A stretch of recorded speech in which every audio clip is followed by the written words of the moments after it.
Dear students, आज मैं आप लोगों को फॉर्मेट बताने जा रहा हूँ। फॉर्मल लेटर का फॉर्मेट क्या होगा, इस पर आप लोग ध्यान देंगे। इसमें सबसे पहले इस चीज़ का ध्यान दिया जाता है कि शुरू में हम लोग सेंडर एड्रेस लिखते हैं, SENDEREDRESS। सेंडर एड्रेस हो गया। सेंडर एड्रेस जब समाप्त हो जाता है तो सेंडर एड्रेस कभी क्वेश्चन में दिया रहता है, कभी नहीं दिया रहता है, तो हम लोग अपना एड्रेस ही डालते हैं। जो पत्र लिखते हैं वही अपना एड्रेस डालते हैं, और 90% केसेज में सेंडर एड्रेस क्वेश्चन में दिया रहता है। ये आपका सेंडर एड्रेस हो गया। सेंडर एड्रेस के बाद डेट देते हैं। एक बात यहाँ पर याद रखना है कि डेट लिखते वक्त डेट लिख करके डेट नहीं लिखा जाता है, केवल डेट। और वो भी डेट कैसे लिखेंगे, जैसे कि मान लीजिए आज 31 अगस्त है, तो यहाँ पर हम लिखेंगे 31 अगस्त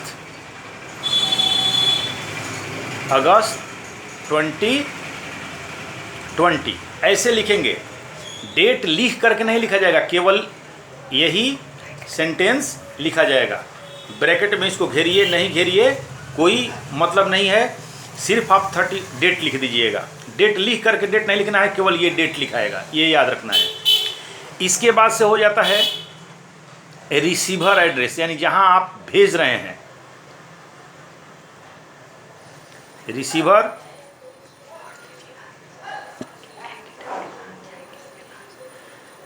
एड्रेस। अब रिसीवर एड्रेस में जैसे कि मान लीजिए कि क्वेश्चन में दिया हुआ है किसी एडिटर को देना है, या किसी बैंक के मैनेजर को देना है, या नगर निगम के महापौर को देना है, मेयर को देना है, तो वो रिसीवर एड्रेस कहा जाता है। रिसीवर एड्रेस में निश्चित तौर पर जो दिया रहता है, अब पहले के फॉर्मेट में टू लगाया जाता था, अब टू नहीं लगाया जाता है। डायरेक्ट जैसे कि एडिटर के पास है तो हम द एडिटर लिखेंगे, और जहाँ का जिस एडिटर को आप दे रहे हैं उसका एड्रेस यहाँ पर हो जाएगा। इसके बाद हम लोग सब्जेक्ट, जिस टॉपिक पर आप लोग सब्जेक्ट लिखा जाता है, सब्जेक्ट। अब सब्जेक्ट में जैसे कि मान लीजिए कि सब्जेक्ट में जैसे कि मान लीजिए कि जिस टॉपिक पर आपका वो दिया गया है, अब ये याद रखना है कि सब्जेक्ट लिख करके सब्जेक्ट नहीं लिखना है। जो जिस टॉपिक पर आप एड्रेस, जिस टॉपिक पर आप लेटर लिख रहे हैं, वही मुख्य जो बिंदु होगा वही सब्जेक्ट होता है। तो सब्जेक्ट लिख करके नहीं, केवल सब्जेक्ट को हम लोग लिख देते हैं। उसके बाद में आ जाता है सैल्यूटेशन। सैल्यूटेशन का मतलब क्या होता है आप लोगों को पता ही होगा। सैल्यूटेशन में जैसे कि हम लोग किसी को रेस्पेक्टेड वर्ड बोलते हैं, जैसे डियर सर, मैम, इस तरह से वो सैल्यूटेशन हो जाता है। सब्जेक्ट के बाद हम लोग क्या लिखते हैं, सैल्यूटेशन। इस चीज़ को आप लोग याद रखिएगा। अब डियर सर चाहे मैम कुछ भी लिख करके यहाँ पर हम लोग आगे का प्रक्रिया शुरू करते हैं।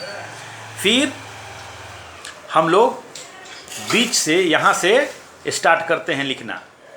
इनसाइड जो लेटर का जो मटेरियल्स है वो इसमें हम फिल कर देते हैं। और जब हम लोगों का अब बीच में अगर ऐसा कोई टॉपिक मिलता है कि एक टॉपिक समाप्त हो जाता है, तो फिर वहाँ से पैराग्राफ चेंज कर देंगे। मान लीजिए कि किसी दूसरे टॉपिक पर लिख रहे हैं, फिर उसको पूरा करेंगे। और अंत में याद रखना है एक बात और, कि सेंडर एड्रेस में जो सेंड करने वाला है व्यक्ति है, उसका नाम हम सिर्फ व्यक्ति का नाम नहीं लिखेंगे। व्यक्ति का नाम पुनः अंत में हम लोग योर फेथफुली या योर सिंसियर करके, जैसे कि मान लीजिए कि आप किसी एडिटर को लिखते हैं, तो यहाँ पर जैसे कि जब लेटर हमारा समाप्त हो गया तो बाएं साइड में उसके योर्स ट्रूली योर्स ट्रूली लिखिए, या फिर हम लोग लिख सकते हैं फेथफुली, जो आपको उचित लगे ये वर्ड हम लोग लिखते हैं फेथफुली। या फिर मान लीजिए कि सिंसियर, कोई नागरिक है तो सिंसियरली भी लिख सकता है, SINCERELY,